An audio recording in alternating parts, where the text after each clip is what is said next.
¿Empezamos? Llegamos al fin de un camino que hemos tratado de recorrer pues con la mayor honestidad posible. No sé si ustedes estarán de acuerdo conmigo o no, pero solemos trabajar en el exterior, en lo que la gente es capaz de ver, lo que visualiza.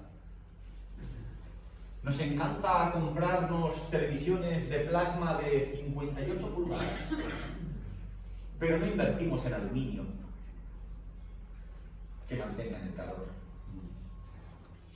Compramos buenos sillones, pero tal vez nuestras neveras estén vacías. Conocemos al Señor y queremos, Andy, que redecore nuestro corazón, que dibuje un nuevo salón, que plante una isla en medio de la cocina. Pero el Señor está más preocupado en ese trastero que tú y yo tenemos, ese trastero que acumula nuestras áreas de tiniebla, esas cosas que nosotros sabemos que existen, pero que no somos capaces de comunicárselo a los demás. Nos guardamos muy mucho de aquello que los demás van a ver. Y esta serie pues ha tratado de eso, de ser capaces de nombrar, de identificar, de decir cuáles son esas áreas que nos causan problemas, cuáles son nuestras debilidades, cuál es nuestra mayor tristeza, cuáles son nuestros miedos. ¿Ha habido ocasiones en que hemos deseado de morir? Y hoy llegamos a la última estación. Pero creo que esta serie no ha hablado de generalidades. Ha consistido en dar un paso hacia adelante, en luchar por conocernos un poquito más a nosotros mismos.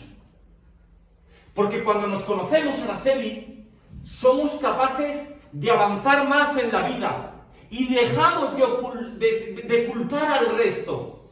¿Cómo nos gusta culpar a los demás de nuestros problemas, de nuestros fracasos, de nuestras inseguridades? Y quiero ser empático lo máximo posible.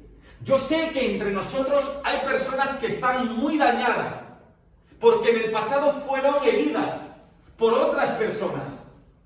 Y lo entiendo perfectamente.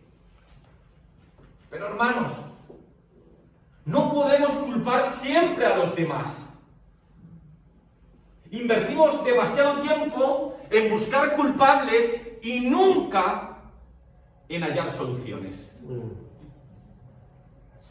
Y las soluciones, la mayoría de veces, no están fuera, sino que están dentro de nosotros. No podemos esperar a que alguien haga algo en favor nuestro. No podemos esperar a que el universo conspire a nuestro favor. No podemos esperar a que las personas digan que siempre tuvimos la razón. Porque esas cosas, Jacqueline, no pasan nunca, o si pasan, pasan muy poco. Ay, ¿cuántas veces te han hecho daño y no han venido a pedirte perdón? ¿Cuántas veces te han decepcionado y no han venido a resarcir el daño? ¿Cuántos han provocado sufrimiento y tal vez ni ellos mismos son conscientes de ello? Por eso es importantísimo que trabajemos en nosotros mismos. Es más, si somos honestos, dentro de nosotros anida la víctima y el victimario.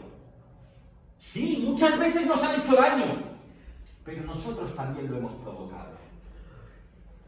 Pero preferimos mirar fuera y evitar esas miradas dentro de nosotros que muchas veces no nos dejan en un buen lugar. Y es importante que como seres maduros y adultos que somos, demos un paso hacia adelante en esa dirección. Por eso me gustaría preguntarte en esta mañana, la última pregunta de esta serie.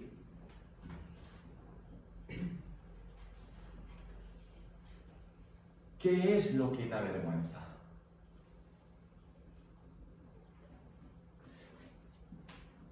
Piénsalo bien. Tómate unos segundos. ¿Qué es lo que más te avergüenza de ti?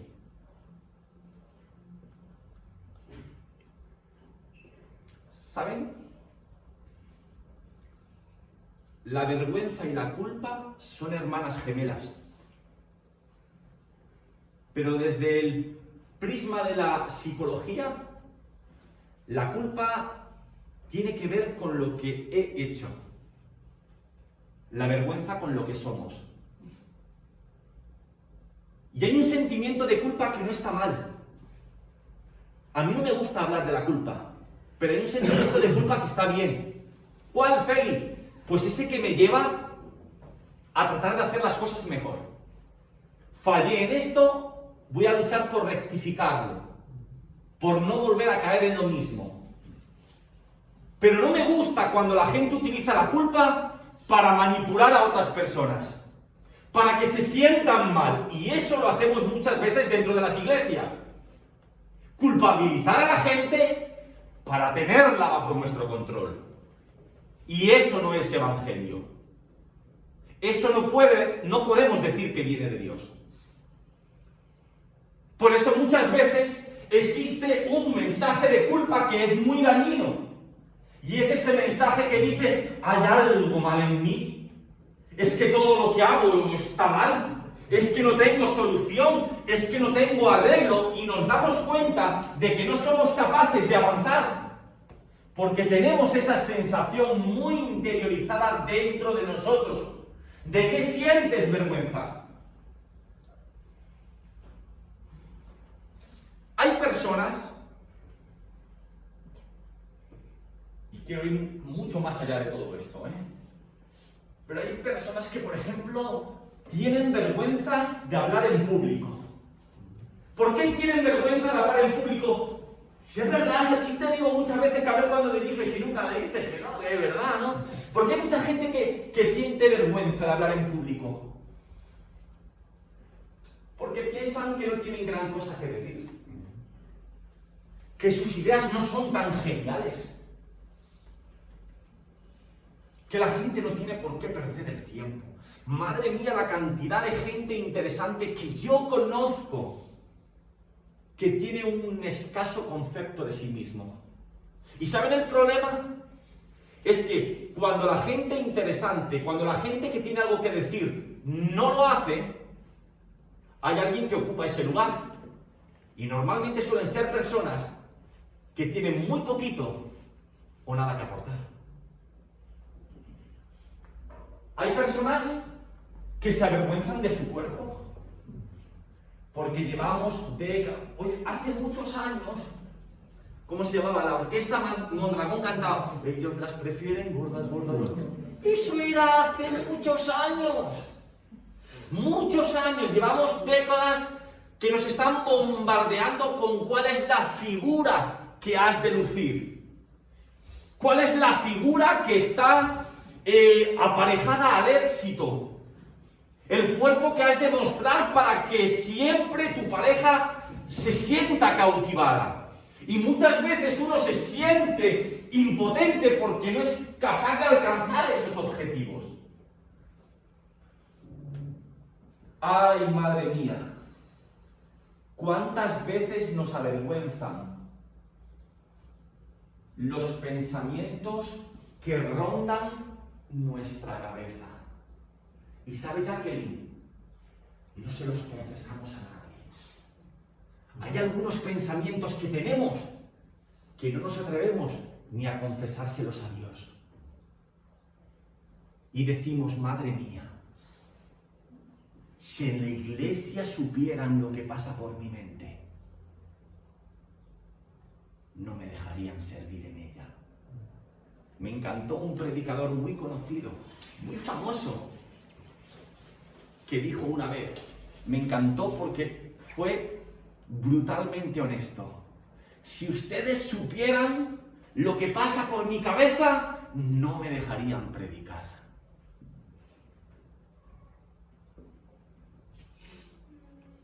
Vergüenza por un abuso recibido. Y no ya por el acto en sí, sino porque hay muchas personas que piensan que tal vez ellos fueron los culpables, que tal vez hicieron algo para merecérselo, que tal vez su forma de hablar o de actuar fue como una especie de mensaje subliminal que estaban mandando. Vergüenza.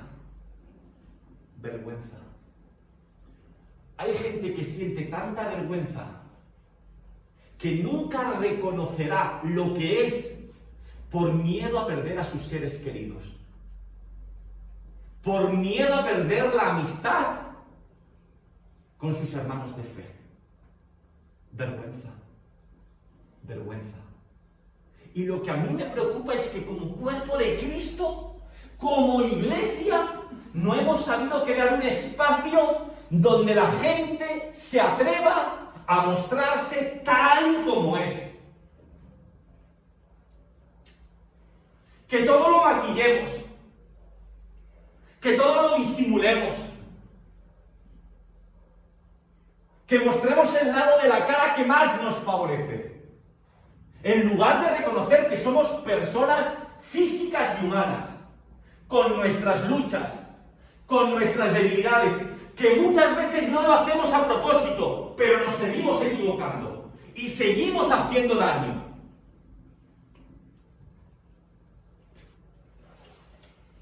Que no lo hacemos por deporte, que a veces ponemos lo mejor de nosotros y aún así parece que la cosa no da.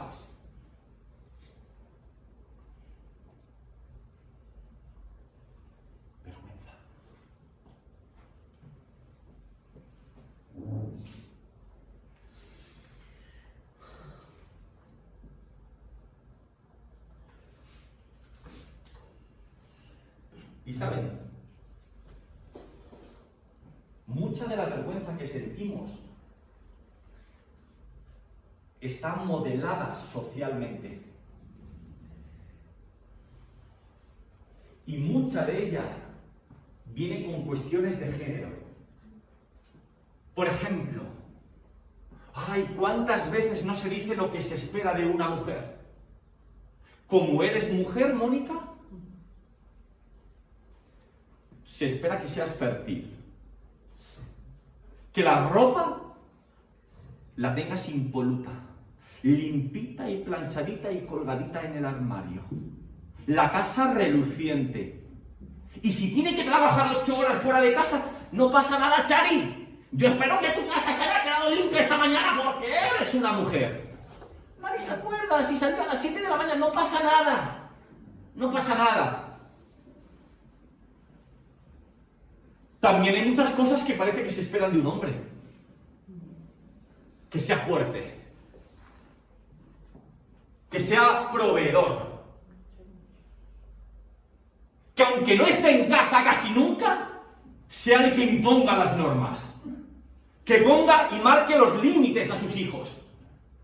Y sin darnos cuenta, mucha gente siente que colapsa, que no está a la altura.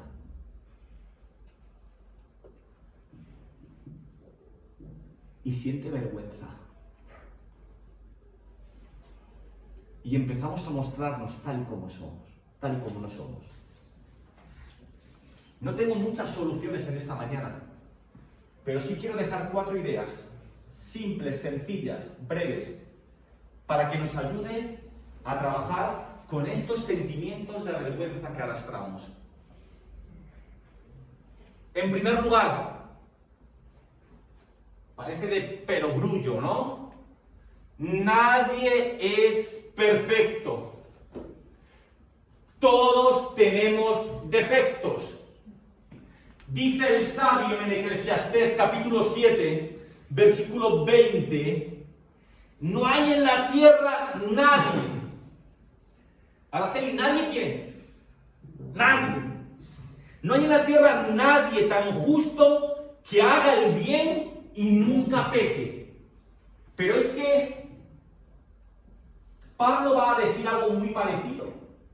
En el libro de Romanos, en el capítulo 3, en el versículo 10, él tiene en mente las Escrituras. Él recuerda un salmo y tal vez este texto del Eclesiastés.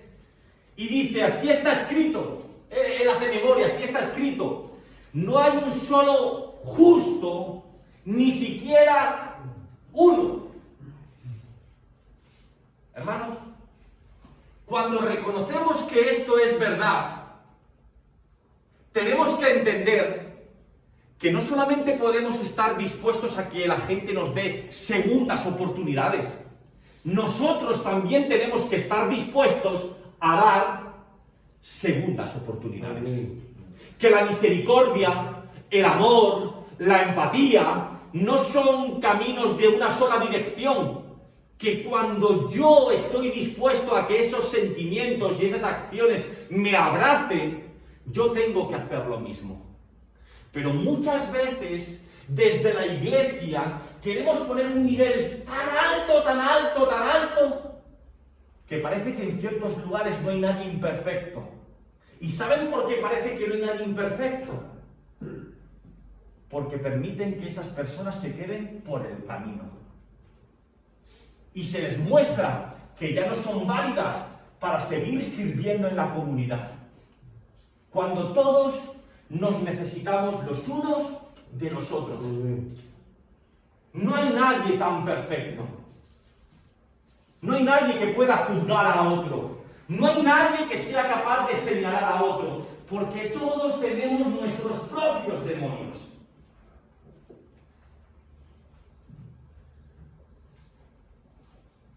En segundo lugar, recuerda que eres la obra maestra de Dios. A mí de vez en cuando me sale alguna chapucilla. Y a veces pinto un coche y se me descuelga o se me queda, no queda del todo bien, ¿sabes? Pero Dios no hace chapuzas. Dios hace verdaderas obras de arte. Dice Efesios capítulo 2, versículo 10. Efesios capítulo 2, versículo 10. Porque somos hechura de Dios, creados en Cristo Jesús para buenas obras, las cuales Dios dispuso de antemano a fin de que las pongamos en práctica. Miren, hermanos, yo no sé qué versión ha leído usted, pero hay otras versiones que en lugar de hechura utiliza obra maestra. Tú eres una obra maestra. Hay otras como la Biblia que ha traído, hermana, pero que no ha abierto, que prefiere el móvil, ha traído la Biblia de las Américas, que dice obra maestra, obra de sus manos, obra maestra, y la palabra que nosotros hemos traducido como hechura es la palabra griega que dice poiema. Poiema. ¿Y usted sabe ya qué palabra nuestra viene de poiema? Poema. Es decir, nosotros somos una obra maestra de Dios. Somos como un poema redactado por Dios. En el libro de Génesis, por si no se lo cree, en el libro de Génesis, en el capítulo 1, en el versículo 31, se dice que Dios, después de haber creado todo, no solamente creó a las plantas, los animales, el sol, las estrellas, después de haber creado todo, incluso al ser humano, dice Génesis 1:31. Sí, dice, Dios miró todo lo que había hecho y consideró que era muy bueno. Y vino la noche y llegó la mañana y ese fue el día sexto. A mí me gusta pensar que cuando Dios me creó a mí o cuando Dios te creó a ti, pudiera decir, qué bien que me quedó Carmen. Qué bien que me ha quedado Félix. Me salió redondo, ni dibujado. Qué bien que me quedó Juan. Y está bien, hermanos, porque estamos cansados de que nos culpabilicen por todo, de ir arrastrando por la vida un mensaje de vergüenza.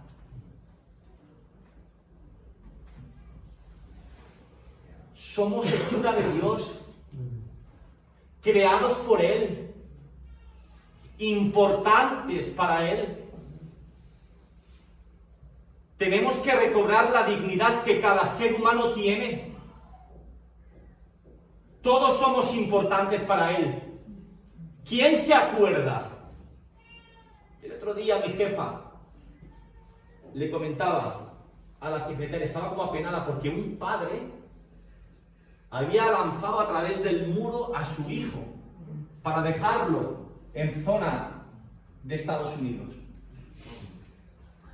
Y él se preguntaba, ¿cómo un padre se despoja de su hijo? Seguramente no lo vuelva a ver. No sabe qué va a ser de él, pero ¿por qué lo hace, Jacqueline? Lo hace por amor, porque quiere que su hijo no tenga la misma vida que tiene él, que tenga una esperanza, que tenga una oportunidad, que no tenga que sufrir las mismas cosas. Dios está preocupado en cada uno de nosotros. Al mundo no lo sé, pero a Dios sí le importamos. Es por eso que Él nunca nos deja de su mano. Aunque nosotros a veces no seamos capaces de sentirlo o de apreciarlo, pero Él no nos abandona. Él sufre con la injusticia.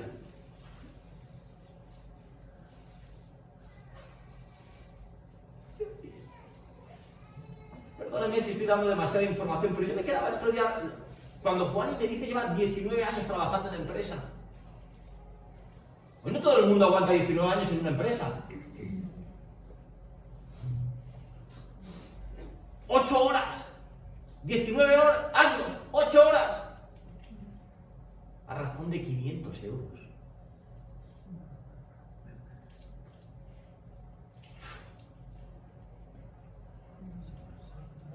A Dios sí le importan esas cosas. A Dios sí le importan las injusticias que se cometen contra nosotros. A Dios sí le importa ese sentimiento que los demás provocan en nosotros.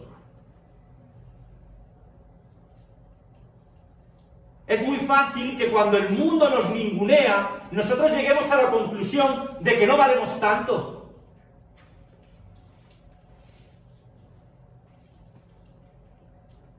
Pero es que Juani no vale 500 euros. Ni Edgar vale un piso de alquiler. Ni otros valen media jornada. Tal vez ese es el precio que la sociedad nos marque, pero no es el que Dios nos da a cada uno de nosotros.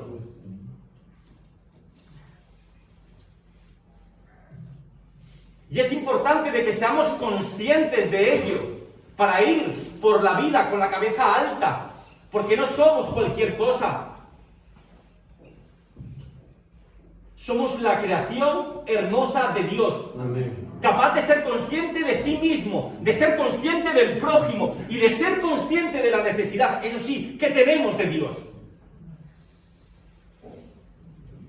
Y en tercer lugar, habla con alguien de lo que te pasa.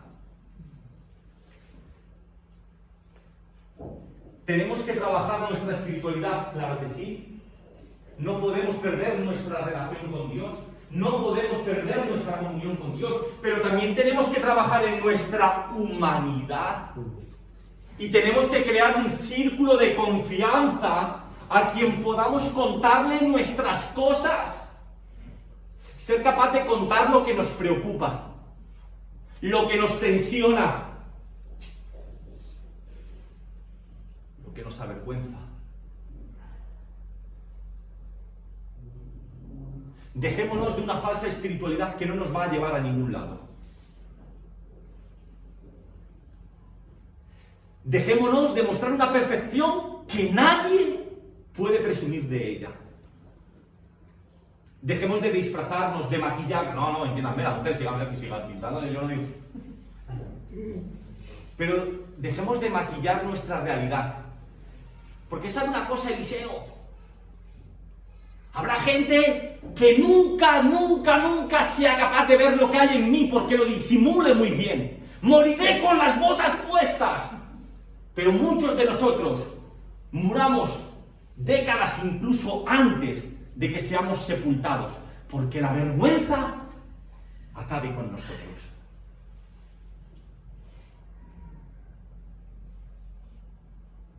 Lucimos de una forma para ganarnos el respeto de personas a las cuales muchas veces no le importamos. Lo bueno es que Dios, sabiendo como tú eres, Andy, lo peor de lo peor, porque no se puede ser madridista y pensar que uno merece la gracia de Dios, aún así Dios te ama. Y lo digo así a modo de chascarrillo porque noto yo como que la cosa se me queda así como muy tensionada, ¿no? Pero cada uno con nuestras miserias y con nuestros problemas. Lo bueno es que Dios lo sabe. Y Dios no se avergüenza de ti. Dios no te esconde en el trastero. Dios no te pone en un lugar para que las visitas no te vean.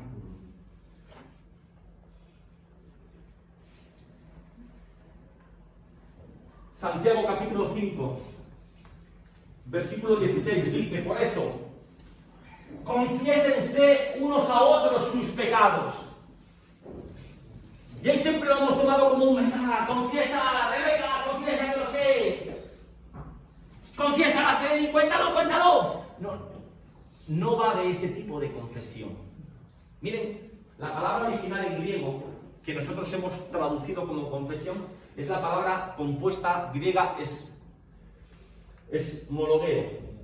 Y está compuesta de la palabra ek, que significa afuera. Y homologueo, que significa admitir, conceder, no negar. Lo que ese versículo nos está diciendo es que seas capaz de echar las cosas fuera, que te atrevas a contarlas, que te atrevas a admitirlas.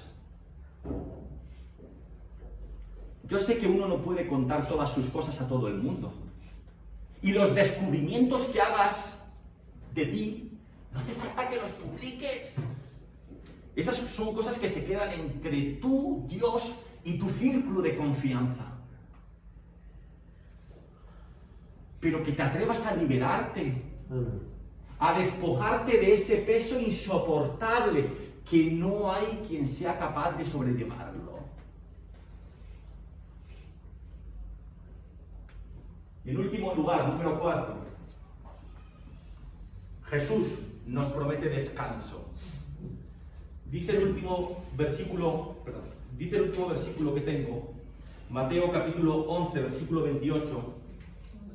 Mateo capítulo 11, versículo 28.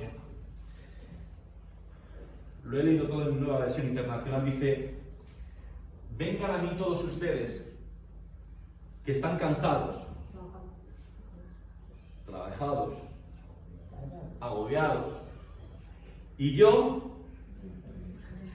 les daré descanso. Y me gusta terminar de esta forma, porque cuando todo el mundo te ha dado la espalda,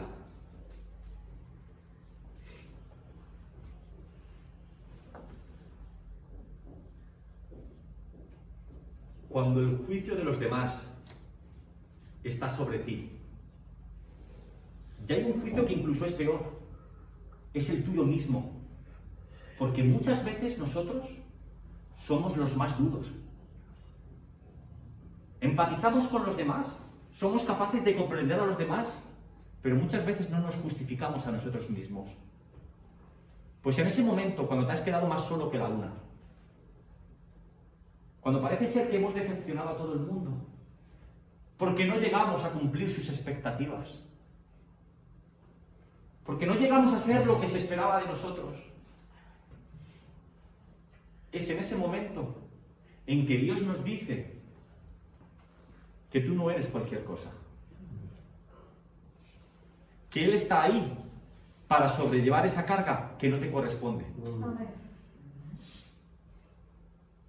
Que Él no te concibió a ti como un pecado, como un error.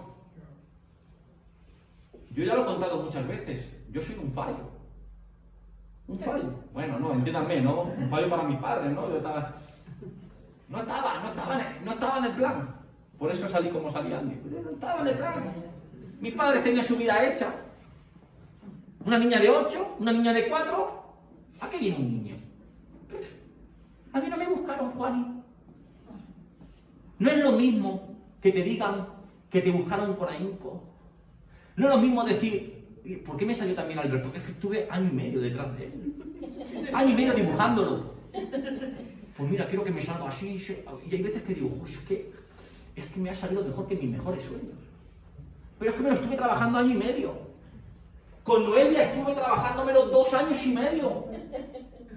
Y pintaba la habitación y compraba una habitación sin tener hijos porque tenía la esperanza de que Dios me concediera ese milagro.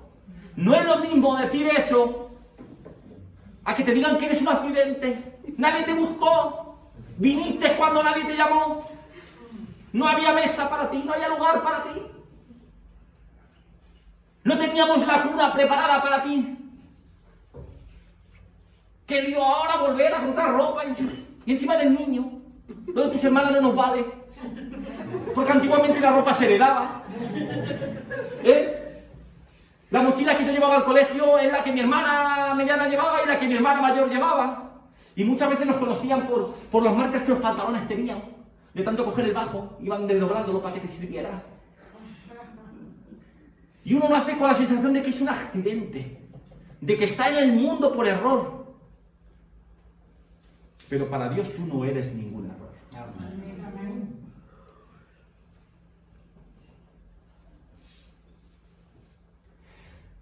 Y Él está dispuesto a ayudarte a sobrellevar tus cargas personales. Eso que te avergüenza. ¿Saben? Algunos serán más honestos y otros menos. Pero todos la hemos pifiado en alguna ocasión. Todos hemos hecho cosas de las que nos avergonzamos. Todos preferiríamos mirar a otro lado en lugar de mirar dentro de nosotros mismos, porque la realidad no nos deja en un buen lugar. Pero aún así, quiero imaginarme que Dios nos mira a los ojos y se siente orgulloso de cada uno de nosotros. Amén. Y lo que para nosotros es un caso imposible, para Dios es otra cosa. Tú para Dios sigues siendo nuevas oportunidades. Tú para Dios sigues siendo la persona por la que merece la pena la vida de Jesús. Su ejemplo, su muerte, tú eres ese tipo de persona. Nadie daría un duro por mí, pero Él estuvo dispuesto a darlo todo. Amén. Qué mínimo que creemos un lugar entre todos en que nos olvidemos de falsas apariencias y no querramos indagar y saber de los demás para condenar, para culpar, para juzgar, sino para entender. Porque como seres humanos que somos, necesitamos de los demás. Necesitamos de los demás. Ese es el tipo de iglesia que es necesaria. Trabajemos, Rebeca, sí. Trabajemos en perfeccionar la alabanza. Saquemos nuevas canciones, toquemos cada vez mejor, hagamos mejores predicaciones, estudiemos más, guardamos las formas que haya que guardar, no digo que no. Pero la iglesia, si decimos que es iglesia del Señor, es otra cosa. es un lugar donde la persona recupera su dignidad, donde la persona se siente valorada, no ninguneada, porque para eso ya está el mundo. Para eso ya tienes a tus jefes. Para eso muchas veces ya tienes a tus padres.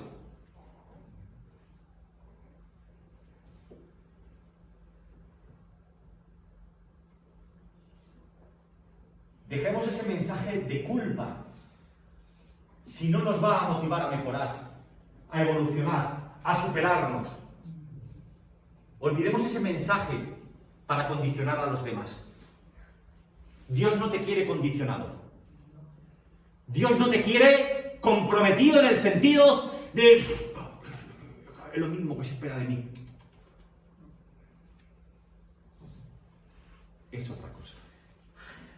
Es otra cosa. Y si Dios te ama hasta el punto de darnos lo más valioso, ¿quién somos nosotros para no darnos eso los unos a los otros? Trabajemos en la empatía. Termino. Trabajemos en la empatía. Trabajemos en una comunidad sana. Y una comunidad sana no es una comunidad con ausencia de pecado. Claro que sí. Luchemos por dejar de fallar. Luchemos por dejar de pecar. Luchemos para que nuestros frutos sean dignos de arrepentimiento. Pero que entendamos que somos seres humanos y que hasta el día que partamos seguiremos pifiándola, seguiremos fallando, y que este lugar sea un oasis en medio del desierto en que uno realmente pueda ser como es y no mostrar una cara que ya no puedes soportar porque no refleja tu realidad. Y mientras que no nos demos cuenta de eso, no habrá restauración posible. No habrá sanación posible. No podremos ser llamados comunidad. Seremos religiosidad, pero nunca podremos decir que somos cuerpo de Cristo. Si los demás no nos empiezan a importar. Si los demás no son mirados desde el respeto y desde la dignidad.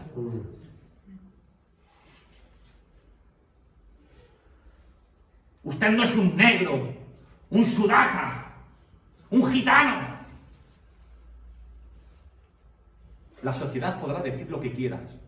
Tú eres un hijo de Dios. De Dios. Y eso hay que empezar a trabajarlo dentro de la comunidad.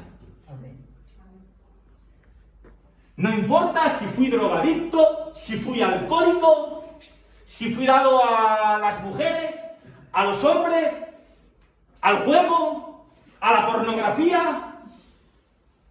Esas son cosas que me avergüenzan, pero en las que Dios está dispuesto a trabajar conmigo, por mi bien, porque me ama. Que Dios les bendiga.